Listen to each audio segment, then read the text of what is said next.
කොහොමද ඔයාලට හැමෝම හොඳින් නේද? ඔබ කවදා හෝ රාත්‍රියේ නිදාගත නොහැකිව එකම සිදුවීම නැවත නැවතත් සිතාගෙන සිටියාද? ඔබ කවදා හෝ වැරදි තීරණයක් ගනීවි කියන බිය නිසා යම්කිසි තීරණයක් ගැනීම ප්‍රමාද කළාද?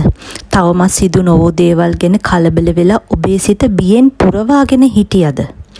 ඔබේ පිළිතුර ඕනම් මේ දේ ඔබට විතරක් පොදු දෙයක් නෙමෙයි.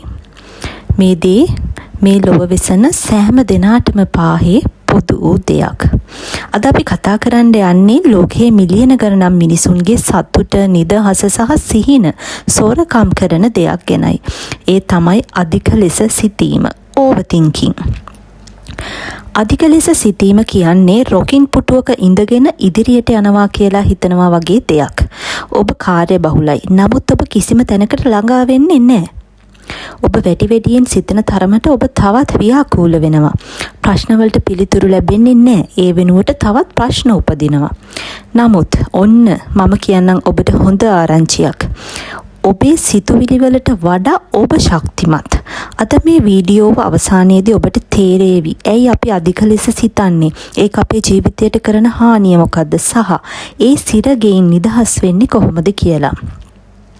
ඉතින් ඇත්තටම මේ අධික ලෙස සිතීම, overthinking කියන්නේ මොකද්ද? අධික ලෙස සිතීම කියන්නේ එකම ප්‍රශ්නයක්, එකම සිදුවීමක් හෝ එකම තීරණයක් ගැන නැවත නැවතත් සිතමින් සිටීමයි. ඔබ හැම විකල්පයක්ම විශ්ලේෂණය කරනවා.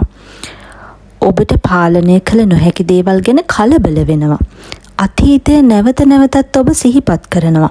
අනාගතය ගැන බියෙන් ජීවත් වෙනවා. ඒ අතරේ වර්තමානයේ ඔබ සම්පූර්ණයෙන්ම අවුල් කරගෙන අහිමි කරගන්නවා. ඔයා හිතන්න, ඔබේ මනස ලස්සන මල් වත්තක් වගේ කියලා හිතන්න. ධනාත්මක සිතුවිලි හරියට මල් වගේ, ඍණාත්මක සිතුවිලි වල් පැල වගේ. ඔබ දවස පුරා වතුර දාන්නේ වල් පැලවලට නම් මල් නොවැවෙන්නේ ඇයි කියලා ඔයාට හිතා ගන්න පුළුවන්. ඇත්තටම වල් පැලවලට වතුර දැම්මොත් මල් නම් වැවෙන්නේ නැහැ. අධික ලෙස සිතීම කියන්නේ ඒ වල් පැලවලට වතුර දාන එක. ඉතින් ඇයි අපි අධික ලෙස සිතන්නේ? බොහෝ අය අධික ලෙස සිතන්නේ ඔවුන් දුර්වල නිසා නම් නෙමෙයි. ඔවුන් ඇත්තටම සැලකිලිමත් නිසා. ඔවුන්ට හරිම තීරණය ගන්න ඕන වෙලා තියෙනවා. අනිත් අය Taman ගැන මොනවා හිතයිද කියලා ඔවුන් බයයි. Taman අසාර්ථක වෙයිද කියලා ඔවුන් බයයි. ප්‍රතික්ෂේප වෙයිද කියලා බයයි. ගැටලුව සැලකිලිමත් වීමම නෙමෙයි. ගැටලුව තමයි බියට ඔබේ ජීවිතයේ රියදුරු අසුන දීම. තේරුණා නේද? බිය කියන දෙයට ඔබේ ජීවිතයේ රියදුරු අසුන දීම. බිය කියන දේ නිතරම ඔබට මෙන්න මෙහෙම කියනවා. ඔය අසාර්ථක වුණොත්, මිනිස්සු hina වුණොත්, ඔයාට මේක කරන්න බැරි වුණොත්, ටිකෙන් ටික ඔබ ඒ බිය කියන හඬ විශ්වාස කරන්න පටන් ගන්නවා. ඉතින් අධික ලෙස සිටීමේ මිල, අධික ලෙස සිටීම ඔබේ සතුට විතරක් නෙමෙයි, ඔබේ ආත්ම විශ්වාසයත් සොරකම් කරනවා. සාර්ථක වූ හැමෝම වැරදි කරලා තියෙනවා. නමුත් අධික ලෙස සිතන කෙනා අසාර්ථක වීමෙන් බිය වෙන්නේ නැහැ. ඔහු බය වෙන්නේ අසාර්ථක විය හැකි කියන අදහසට. ඒ නිසාම ඔහු ආරම්භ කරන්නේ නැහැ. බොහෝ සිහින නැති වෙන්නේ දක්ෂකම නැති නිසා නෙමෙයි, හොඳම වෙලාව එනකම් බලාගෙන ඉන්න නිසා. ඇත්තටම හැබෑවටම හොඳම වෙලාව කියලා දෙයක් නැහැ. මං ඔයාලට පොඩි කතාවක් කියන්නම්.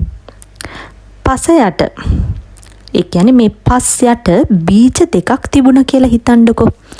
ඔන්න පළවෙනි බීජය කිව්වා මම ඉහළට එනවා, මට මොනවා හමු වුණත් මම වර්ධනය වෙනවා. ඔන්න දෙවෙනි බීජය කිව්වා හැම දෙයක්ම ආරක්ෂිත වෙනකම් මම ඉන්නවා. ඔන්න ඉතින් කාලය ගියා. පළවෙනි බීජය විශාල ගසක් වුණා. දෙවෙනි බීජය පස යටම හිටියා. අවසානයේ කුරුල්ලෙක් ඇවිත් ඒ බීජය කෑවා. පාඩම මොකද්ද? මේන් කියවෙන පාඩම මොකද්ද? වර්ධනය වෙන්න ආස නම්, වර්ධනය වෙන්න නම් අවදානමක් ගන්නම වෙනවා. හැමදාම බලාගෙන ඉන්න එක තමයි ලොකුම අවදානම. ඔබේ මනස හැම වෙලාවෙම ඇත්ත කියන්නේ නැහැ. ඔබේ හිතට එන හැම සිතුවිල්ලක්ම ඇත්ත නෙමෙයි. ඔබේ මනස මෙහෙම කියයි. මම ප්‍රමාණවත් නෑ, මට කවුරුත් විශ්වාස කරන්නේ නෑ, මට කවදාවත් සාර්ථක වෙන්න බෑ. නමුත් සිතුවිලි කියන්නේ සත්‍ය නෙමෙයි.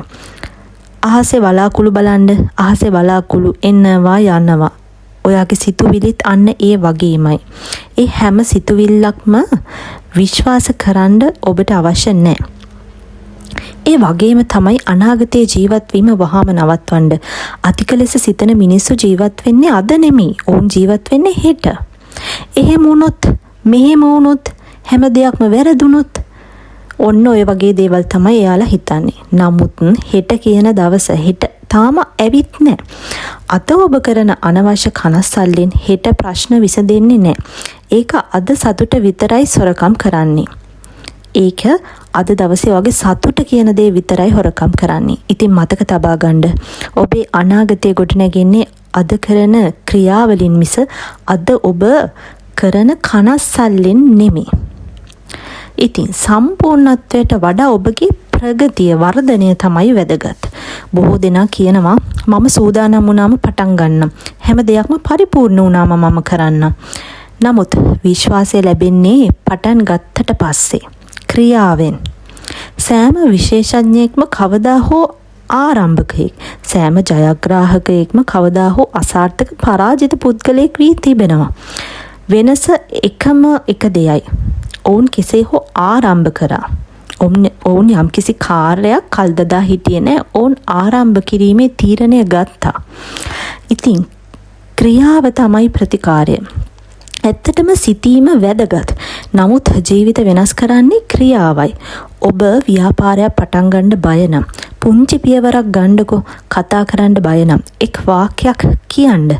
ව්‍යායාම කරන්න බය නම් විනාඩි 10ක් ඇවිදින්න. පුංචි පුංචි ක්‍රියාවන් ලොකු බියවල්, ලොකු බිය නිහඬ කරනවා. ඉතින් අවසානම පණිවිඩය ජීවිතය ඉතා කෙටි. ඔබේම සිතුවිලිවල සිරකරුවෙකු වී ජීවත් වෙන්න එපා. ඔබේ සිහින සොරකම් කරන්නේ අනිත් අය නෙමෙයි. බොහෝ විට ඒවා සොරකම් කරන්නේ ඔබේ සැකය, ඔබේ බිය සහ ඔබේ අධික ලෙස සිතීම. එබැවින් අදම තීරණයක් ගන්න. අධික ලෙස සිතීම, ඕවර් තින්කින් නවත්වන්න. ක්‍රියාත්මක වෙන්න, ක්‍රියා කරන්න, ඉදිරියට ගන්න, ඉදිරියට යන්න, මතක තබා ගන්න. ඔබේ අනාගතය තීරණය කරන්නේ ඔබේ සිතුවිලි නෙමෙයි, ඔබ ගන්නා ක්‍රියා මාර්ගයි. ඉතින් ස්තුතියි මේ වීඩියෝව නැරඹුවාට. මෙම පණිවිඩය ඔබට වටිනා නම් ඒ අධික ලෙස සිතීමෙන් පීඩා විඳින තවත් කෙනෙකු සමග බෙදා ගන්න. channel එක like කරන්න, subscribe කරන්න අමතක කරන්න එපා. නැවත හමු වෙමු. ඔබට ජය වේවා.